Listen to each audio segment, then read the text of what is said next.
الشيطان الرجيم. بسم الله الرحمن الرحيم. السلام عليكم ورحمة الله وبركاته. وعليكم السلام. الحمد لله رب العالمين.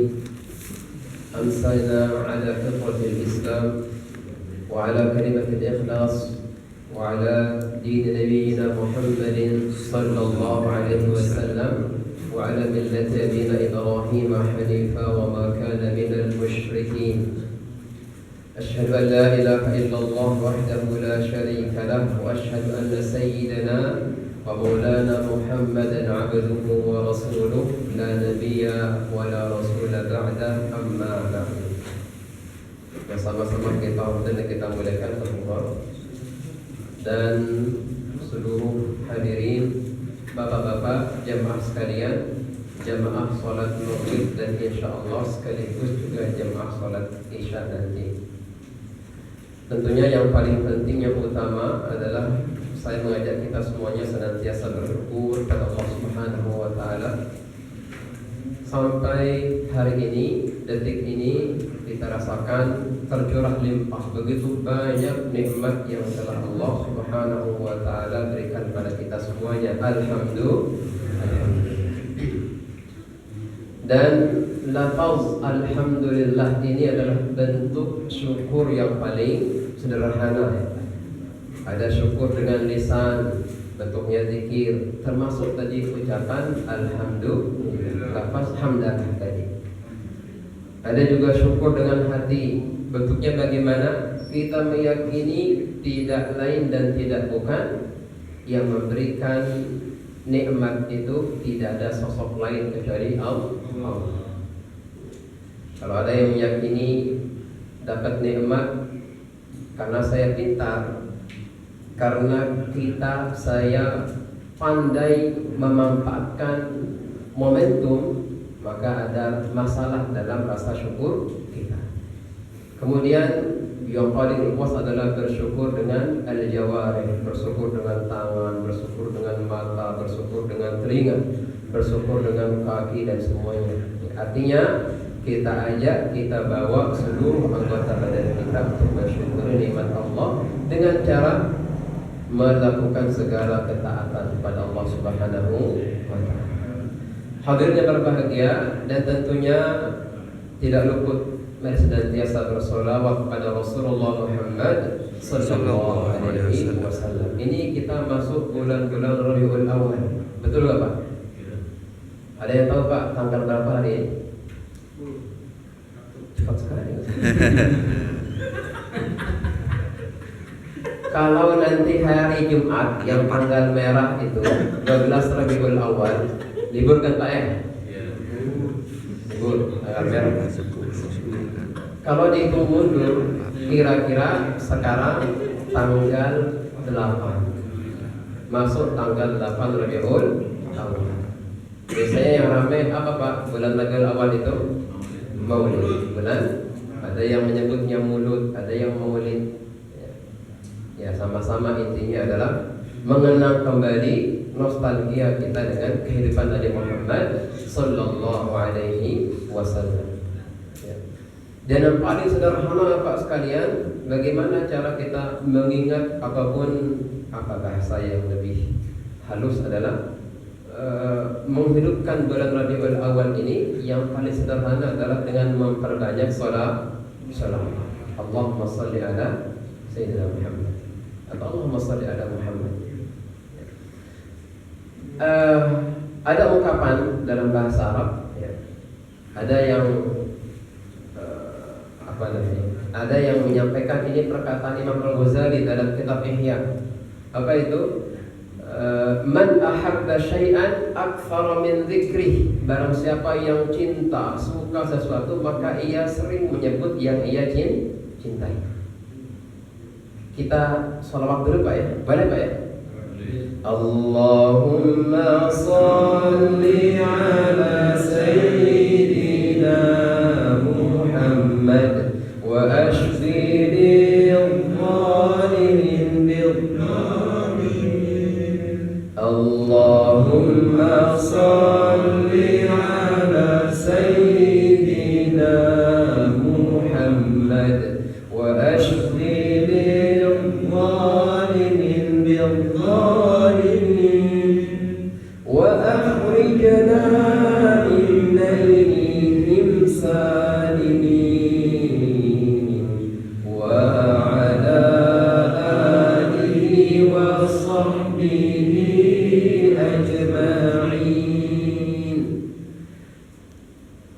sholawat yang sering kita sebut dengan sholawat, makanya Pak ya, ada yang menyebutnya sholawat ashbil, ada lagi sebagian kita menyebutnya sholawat zalimin, ada lagi sholawat salimin. Itu penyebutan saja.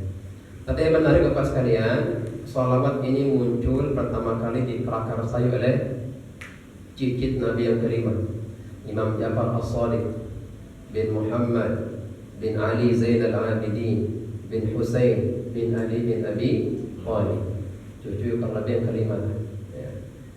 Nabi Muhammad sallallahu alaihi wasallam. Shalawat ini muncul pada awal-awal atau di akhir dinasti Umayyah Bapak sekalian, dan awal munculnya dinasti Abbasiyah. Jadi kalau pertukaran perpindahan dinasti itu biasanya gimana keadaan Pak? Chaos. Apa sih sebutannya? Chaos atau chaos?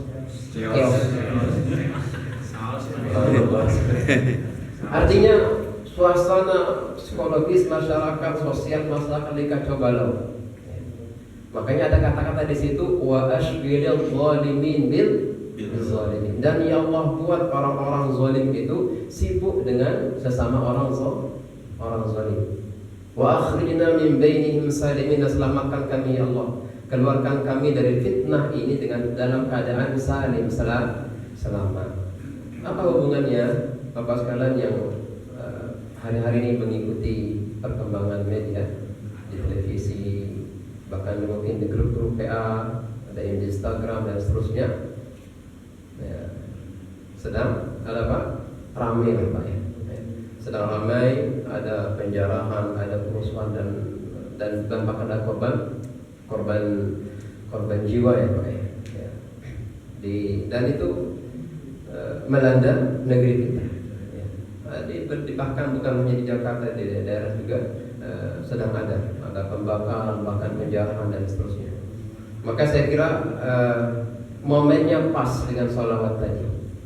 Wa ashghilil zalimin bil zalimin. Karena bagaimanapun menurut para pakar yang mengamati, ada saja oknum-oknum yang menunggangi. Ya, semoga segera kita selesai dari masalah Pak sekalian, dan segera aman, nyaman, kembali kita cari rezeki pun aman ya Bapak, insyaallah. Amin ya rabbal alamin. Bapak yang Allah muliakan, ini sengaja Pak ya mukadimahnya agak panjang karena momentumnya Rabiul Awal Pak. Dan Bapak ya. Dan tentunya salat ini dahsyat Bapak sekalian. Dalam hadis riwayat Imam Muslim, Baginda sallallahu alaihi wasallam menyampaikan, "Man shalla alayya salatan wahidah." Barang siapa yang bersalat kepadaku, kata Rasulullah, wahidah, satu kali salawat, sallallahu alaihi biha asyra, maka Allah akan membalasnya dengan 10 kali salawat. Kalau kita bersalat pada Rasulullah, kata para ulama, itu artinya kita mendoakan beliau. Kita mendoakan beliau. Lalu bagaimana dengan salawat Allah kepada kita yang 10 kali itu? Maka itu adalah limpahan rahmat, curahan kasih sayang, maghfirah, ridha dan semuanya Allah ganti. Dalam bahasa lain, wahai kaum muslimin, umatku, pujilah Nabi Muhammad. Ini kata Imam Ibnu Utsaimin ya, dalam bahasa beliau, pujilah Muhammad sallallahu alaihi wasallam, maka aku, kata Allah, akan memujimu 10 kali. Lama saya mikir tentang hadis ini, karena belum lama saya dengar sebuah ceramah seorang syekh. Kata beliau, pengakuan syekh ini jarang doa beliau, jarang doa. Tetapi begitu ada hajat, ada keinginan, beliau hanya memperbanyak sholawat saja. Allahumma shalli ala sayyidina Muhammad, Allahumma shalli ala Muhammad, dan seterusnya. Itu ya sholawat. Maksudnya apa syekh ini? Ketika kita kemudian membaca hadis tadi, baru agak ngeh. Yaitu dalam satu kali sholawat itu Allah Subhanahu wa Ta'ala bisa jadi mengabulkan 10 hajat kita. Amin ya rabbal alamin. Kan Allah membalas 10 kali curahan rahmat, kasih sayang. Kalau sudah dicintai, dirahmati oleh Allah, maka Allah Subhanahu wa Ta'ala insya Allah akan memberi hajat yang kita inginkan. Itu yang pertama Pak. Allah akan membalasnya 10 kali salawat. Kemudian yang kedua, wa huttat anhu biha asyru darajat, asyru khati'at. Allah akan menghapuskan 10 kesalahan dia.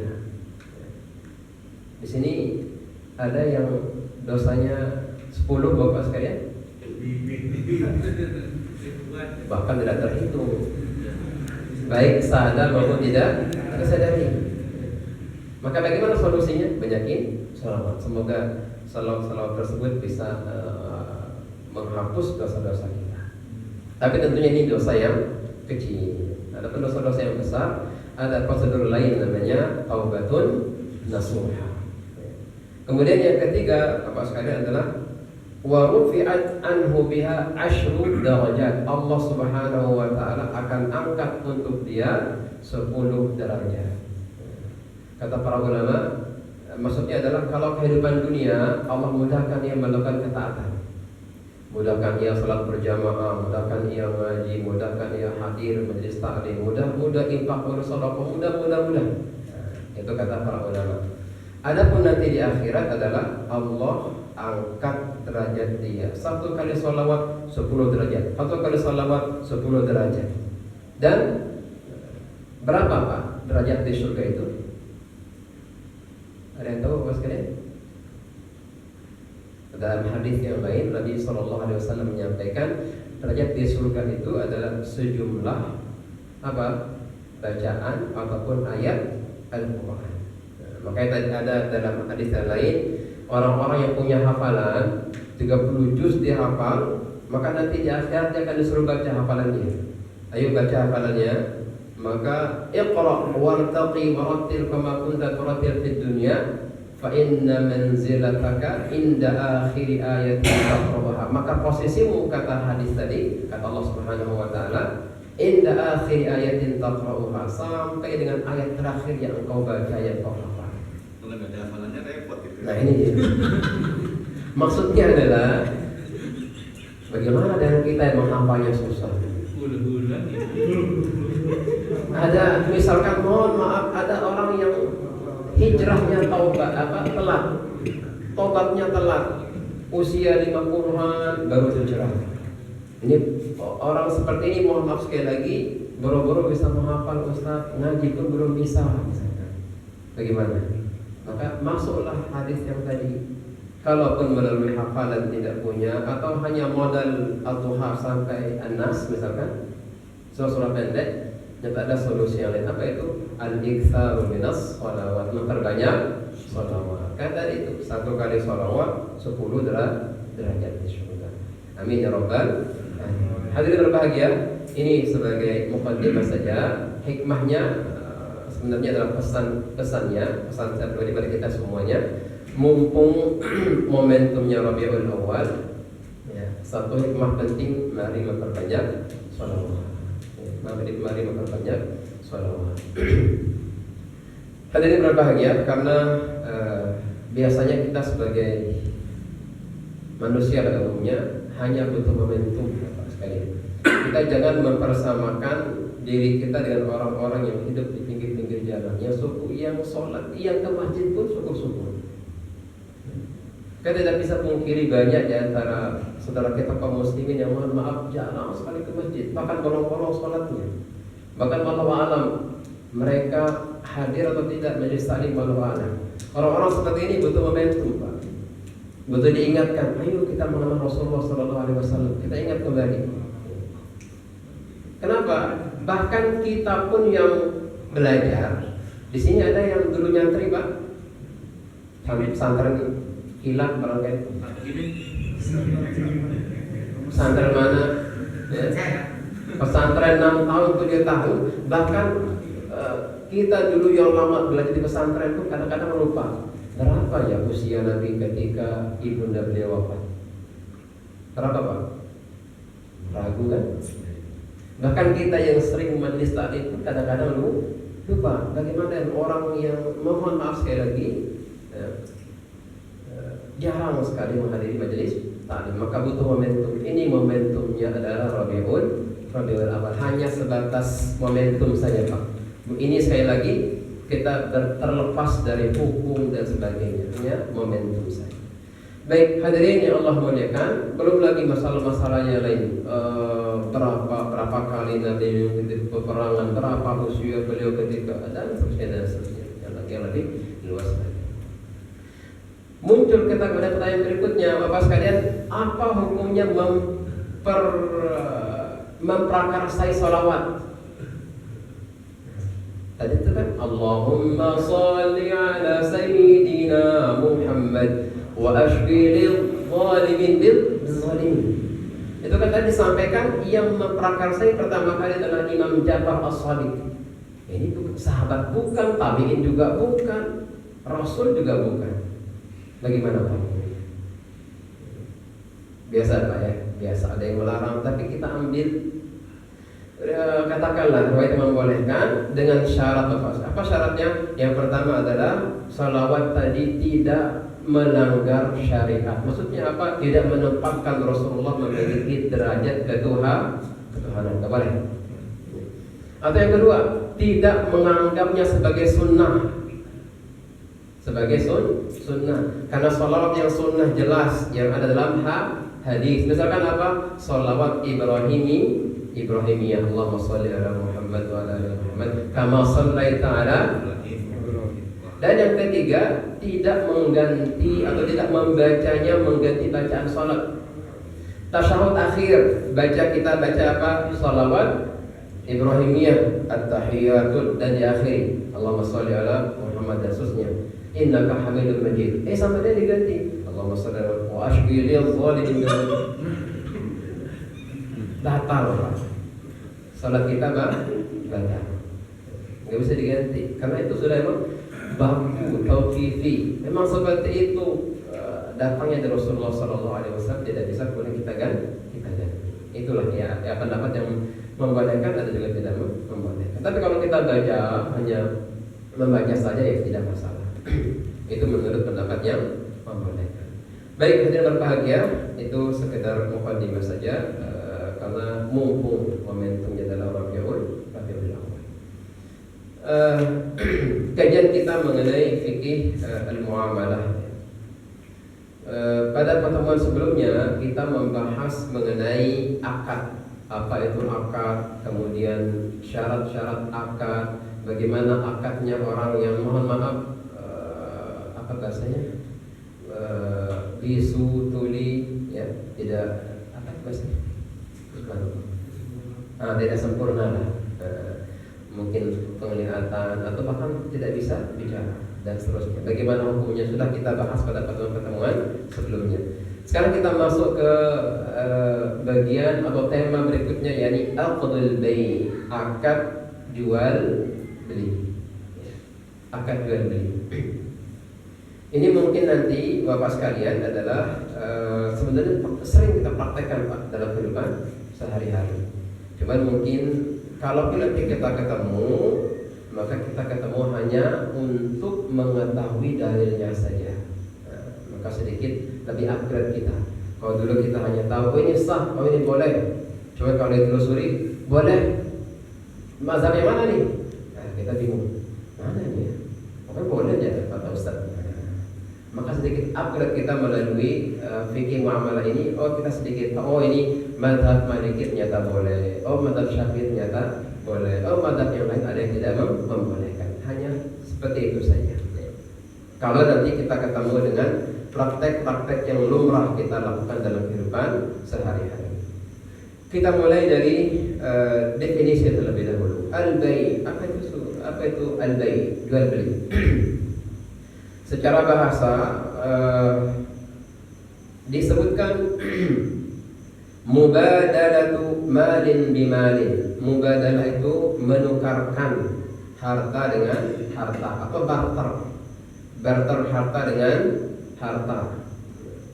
Atau bi'ibaratin ukhra muqabalatu syai'in bi syai'in, atau dengan bahasa yang lain adalah barter sesuatu dengan sesuatu. Saya punya uang 10.000, saya ingin barter uang ini dengan apa ya Pak? Air sebotol. Itu barter Pak. secara bahasa. Saya punya uang itu benda, sesuatu, saya barter dengan contoh ini. Nah, itu secara bahasa. Kemudian amma fi istilahil fuqaha, maka adapun pada definisi secara istilah menurut para fuqaha, ini saya langsung Pak ke mazhab Syafi'i karena kitab ini disebutin banyak. Ada mazhab Hanafi, ada mazhab Maliki, ada mazhab Hambali. Tapi saya langsung ke mazhab Syafi'i saja. Wa arrafahu fuqaha Syafi'iyah. Sedangkan fuqaha ataupun ulama-ulama Syafi'i mendefinisikan jual beli itu sebagai aqdu mu'awadatin maliyatin tufidu milki 'ainin, milka 'ainin atau manfaatin dan seterusnya. Ada ta'bid yang kurang lebih artinya adalah pertukaran, ya, akad pertukaran, ya, yang pertukaran harta, akad menukarkan harta, barter harta yang mencakup apa yang mencakup pertukaran kepemilikan juga. Artinya tadi itu ketika punya uang 10.000, kita ingin tukar misalkan, ya, uang tersebut dengan air sebotol, maka uangnya dimiliki oleh satu pihak, ya, sempurna kepemilikan dia. Uang 10.000 nanti terserah dia mau pakai lagi, terserah dia mau menjadi hak dia. Dan air ini pun menjadi milik kita, sempurna. Kita mau bagi yang lain silakan, kita mau pakai cuci tangan silakan, mau diminum silakan, mau dibuang-buang juga mubazir. Artinya bebas. Ada ta'bid untuk selama-lamanya. Seterusnya demikian. Itu yang dikatakan oleh fuqaha Asy-Syafi'i. Apa landasannya? Ya. Hukum jual beli tentunya jawaz, boleh, ya. Secara dalil ayatnya adalah wa ahallallahu al-bai'a wa harrama riba. Allah Subhanahu wa taala menghalalkan bai', jual beli, dan mengharamkan riba. Ya ayyuhalladzina amanu wa orang yang beriman, la ta'kulu amwalakum bainakum bil batil. Jangan makan harta di antara kalian dengan cara yang batil. Penjarahan gimana Pak? Bagian apa? Ya Pak Fadil, ya, menjarah, mengambil harta. Illa an takuna tijaratan an taradin minkum, kecuali bentuknya tijarah, perniagaan, jual beli yang landasannya ridha satu sama lain. Ridha. Kalau jual belinya dipaksa, ya gimana? Berarti tidak ada keridhaan di sini. Itu dari Al-Quran, dari Sunnah. Nabi sallallahu alaihi wasallam sampaikan, su'ilan Nabi sallallahu alaihi wasallam an afdhalil kasbi. Nabi pernah ditanya tentang apa nih Pak? Tentang mata pencaharian yang paling baik. Faqala, Nabi sallallahu alaihi wasallam sampaikan, bai'un mabrur, jual beli yang baik. Artinya dia sah secara syariat, jual belinya juga tidak ada masalah. Kata Nabi, ini adalah mata pencaharian yang afdal, baik. Wa amalur rajuli biyadihi, dan yang kedua adalah apa ini? Amal, pekerjaan, ya Pak. Pekerjaan seseorang dengan tangannya sendiri. Itu juga cara mencari rezeki yang paling afdal. Bapak sekalian, ada dua nih hikmahnya nih dari hadis ini. Yang pertama adalah tentu jual beli itu disahkan secara syariat. Yang kedua adalah ternyata jual beli itu, Bapak sekalian, jual beli itu adalah cara mencari maisha yang paling afdal. Di sini ada dua disebut nih. Yang pertama jual beli, bai'un mabrur, perniagaan yang baik, dia sah, nggak ada kendala dalam akadnya. Yang kedua adalah wa amalur rajuli biyadihi, seorang bekerja. Jadi kalau ditanya mana yang lebih afdal, jual beli atau menjadi PNS, akan begitu Pak ya. Maka kalau kita panduannya hadis ini, maka yang afdal menjadi pedagang, businessman. bisnisnya. Dulu saya kira pernah saya sampaikan apa di antara alasannya, karena pedagang itu dia nggak tahu rezekinya setiap hari itu berapa, ya Pak ya. Maka tawakalnya tinggi. Sebelum berangkat ada doa, ya Allah semoga hari ini banyak yang laku kejual, banyak yang keluar barang-barang. Ya, tapi kalau mohon maaf, kalau kita yang bekerja di kantoran mungkin sudah ketahuan, hari nanti akhir bulan sekian juta, ada ketahuan gitu. Tapi kalau orang bisnis biasanya tidak ketahuan, makanya nilai tawakalnya lebih tinggi biasanya seperti itu. Walau alam mungkin itu yang mempengaruhi, makanya dia nomor satu. Yang kedua adalah tetap wa amalur rajuli biyadihi, selama ia bekerja dengan tangannya itu juga pekerjaan yang afdol. Intinya mau jadi apapun selama sah, selama kemudian tidak haram, halal, itu juga baik. Yang ketiga Bapak sekalian, secara ijma juga para ulama mengatakan jawaz, boleh, jaiz. Bahkan secara akal juga tidak semua di antara kita ini bisa memenuhi kebutuhannya masing-masing. Artinya kita sebagai makhluk sosial, saya butuh sesuatu, butuh air galon misalkan, ya nggak bisa kita sendiri ke gunung, kemudian bawa galon ke gunung, sumber mata air kita ambil sendiri, nggak mungkin. Maka ada orang-orang yang mengambil airnya kemudian dia jual, sah-sah saja. Ini secara akal, ya. Secara nalar kita juga mensahkan seperti itu. Baik, Bapak sekalian, itu tadi makna al-bai', definisi pengertian al-bai'. Lagi-lagi ini secara ini saja, sering kita secara sehari-hari, kehidupan sehari-hari sering, tapi ini secara teori saja. Kita beralih ke arkanul bai' wa syurutuhu. Ini sekarang rukun-rukun apa ini? Jual beli dan syarat-syaratnya. Apa Pak? Kira-kira Pak rukunnya Pak? Atau syarat jual beli apa? Penjual, ada pembeli. Ada penjual dan pembeli. Al-aqid, penjual dan pembeli. Apa yang kedua Pak? Ada barangnya. Ada barangnya. Yang ketiga? Ada uangnya. Ada barang, ada uang, itu kedua. Yang ketiga Pak, satu lagi Pak. Ijab dan qabul, masya Allah. Sudah selesai kita Pak. Ijab dan qabul. Sudah itu. Itulah syarat ataupun di sini disebutkan arkanul bai', rukun jual beli itu. Cuma bedanya adalah mazhab Hanafi, fuqaha Hanafi, fuqaha itu jamak dari faqih Pak ya. Jadi ulama-ulama fikih yang bermadhabkan mazhab Imam Abu Hanifah Hanafi, mereka atau beliau kemudian mengatakan bahwa rukunnya hanya satu. Apa itu? Ijab dan qabul saja. Kenapa? Karena tidak mungkin ada ijab dan qabul kecuali ada orangnya, ada pasti. Jadi cukup ijab dan qabul saja. Cuma jumhur kemudian menyebutkan harus ada yang tiga ini. Penjual dan pembeli, barangnya jelas, dan ada ijab dan qabul, baru dikatakan sebagai jual beli. Ini lagi-lagi, sekali lagi, sering dalam kehidupan sehari-hari, hanya kita sekarang belajar mengulang saja, mereview saja. Wa ilaika tafsil, kemudian diperinci oleh kitab ini.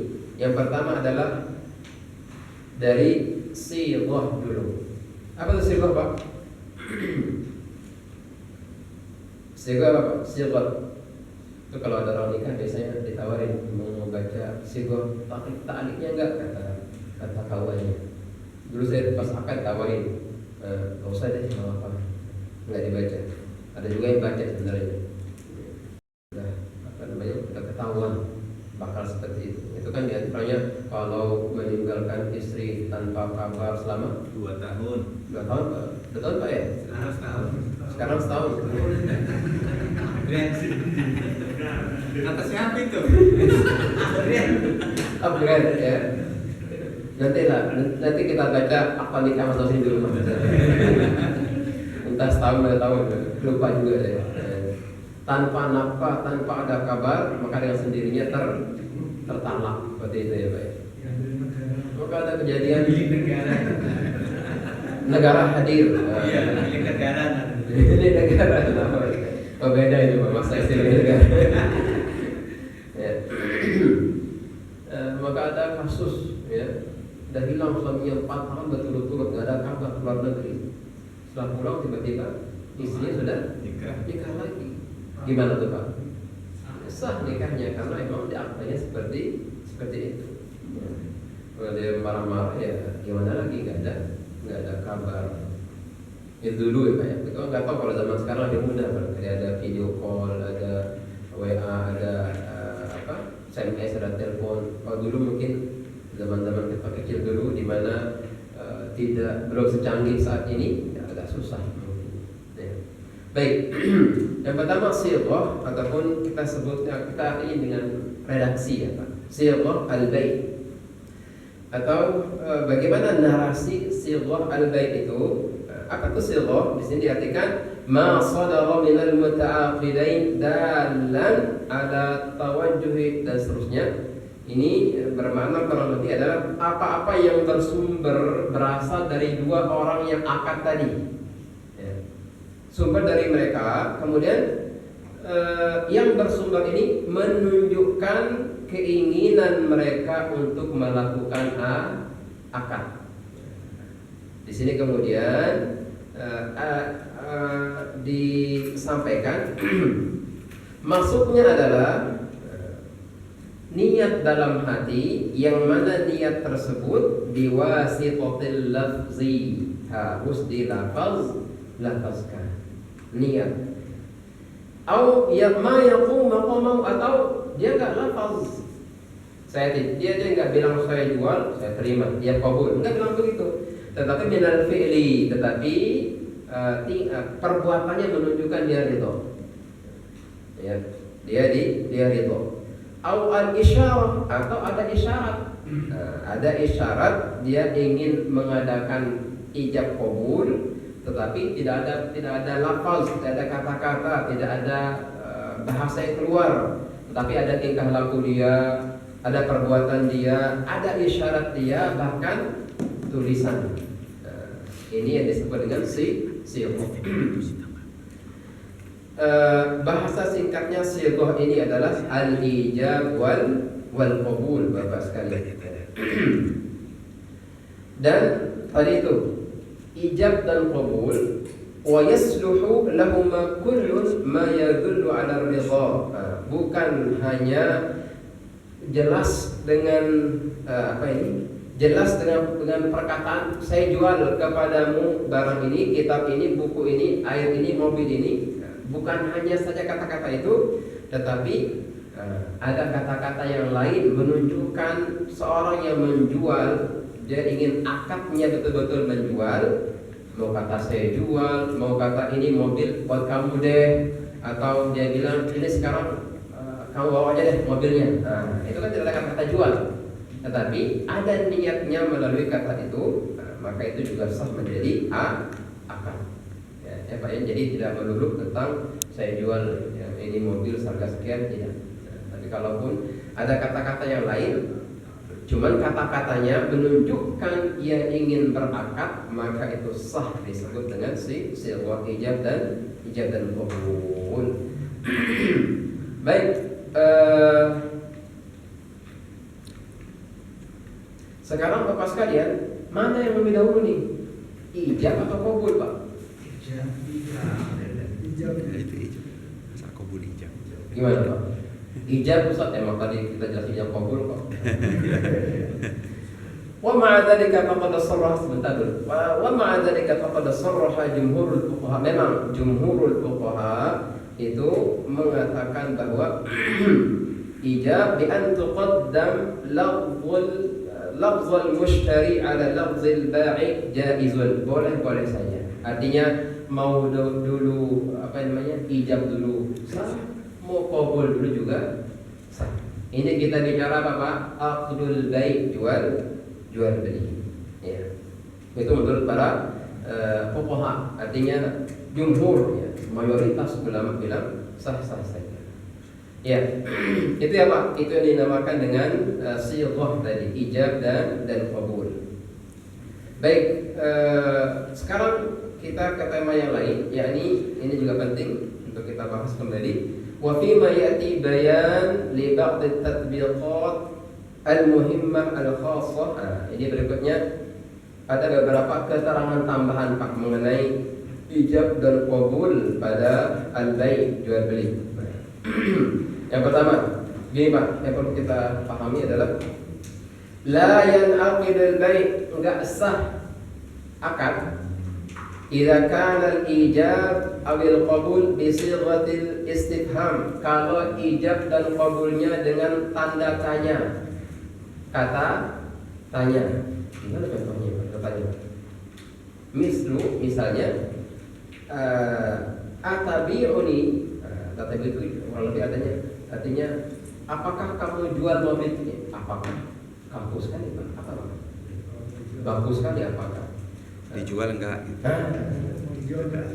Pokoknya ada tanda tanya Pak. Dijual enggak? Ini atau misalkan kamu jual ini? Kamu jual ini? Ini mobil kamu jual? Ini mobil kamu jual? Itu tanda tanya kan Pak ya? Ya. Atau itu enggak sah Pak? Atau bentuknya adalah dia menjual tetapi masa akan datang. Misalkan dia bilang saya akan jual pada Anda, saya akan jual mobil ini, pokoknya saya akan aja, nggak tahu mau besok mau bulan depan, atau abi uka godan, besok saya jual ke kamu. Kata akad ini nggak sah. Kenapa? Nggak jelas harganya, kemudian maksudnya apa, tanda tanya, kemudian saya akan besok saya akan apa, ini nggak jelas ya. Maka ini pendapat yang pertama nggak sah. Atau kemudian yang kedua, amal bay' bi sighatil amr. Sekarang ini yang kedua, ada jual beli tetapi ijab qabulnya Pak sekalian dengan kata-kata perintah.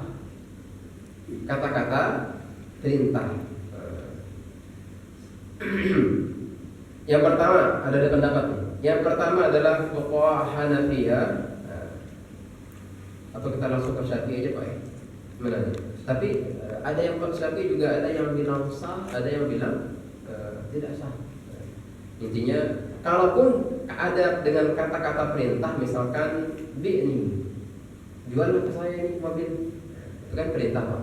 Bi ini jual ke saya. Kalau kata yang pertama mengatakan dia harus apa Pak? Perintah ini butuh jawaban dari orang yang punya mobil itu. Kalau orang yang punya mobil bilang oke, udah ambil aja, maka sah sebagai jual beli. Itu kata mayoritas ulama Hanafi, Hambali, dan ada juga sebagian Syafi'i mengatakan sah. Ya Pak ya. Jadi perintah ini harus butuh jawaban. Jual ke saya mobil ini. Orang yang tadi punya mobil bilang oke, saya jual, sah. Ya. Pendapat yang kedua, amma inda fuqaha Malikiyah dan ada juga sebagian Syafi'iyah, tanpa dijawab oke pun sahnya, akadnya juga menjadi sah. Ya Pak ya, akadnya menjadi sah. Jadi ada dua pendapat. Ada yang bilang butuh jawaban, ada yang bilang tidak butuh jawaban kalau sigurnya perintah. Dan terakhir Pak sekalian, terakhir ini apa syarat sah ijab dan qabul itu ada 3 Pak. Wudu, apa itu wudu? Jelas ya Pak akadnya. Ya. Artinya barangnya jelas, harganya jelas. Ya. Kalau enggak ngambang, pokoknya jelas lah. Yang kedua adalah tatalub, yakni sesuai. Sesuai. Ijabnya bilang saya jual mobilnya 100 juta, maka qabulnya juga saya terima 100 juta. Harus sesuai. Ini sekali lagi jelas Pak ya. Kemudian yang ketiga adalah ittisalul qabul, nyambung akadnya fi majlisin wahid, langsung satu majlis, fi hali hudurihima, dalam keadaan dia kedua-duanya hadir, masih ada, ya, hadir dan masih ada. Baik, dan sekali lagi muliakan, ini sekali lagi akad jual beli, dan saya kira dalam kesadaran kita sering kita praktekkan, maka dari melalui kitab ini kita hanya mengkaji pendapat-pendapat sebagian ulama saja. Kalau ada selama ini yang mempraktekkan, alhamdulillah, karena memang demikian adanya di kitab-kitab juga. Kalaupun tadi dan juga semoga ada maklumat-maklumat yang baru yang kita dapatkan dari beberapa lembar, ya, beberapa poin yang tadi kita kaji pada malam hari ini. Dan insya Allah masih ada sebenarnya, tetapi kita akan lanjutkan pada pertemuan-pertemuan yang akan datang insya Allah. Saya kira cukup, kita akhir dengan lafaz alhamdulillahirabbil alamin dan doa kafaratul majlis. Subhanakallahumma wa bihamdika asyhadu an la ilaha illa anta astaghfiruka wa atubu ilaik. Wa lakum minkum. Assalamualaikum warahmatullahi wabarakatuh. Waalaikumsalam.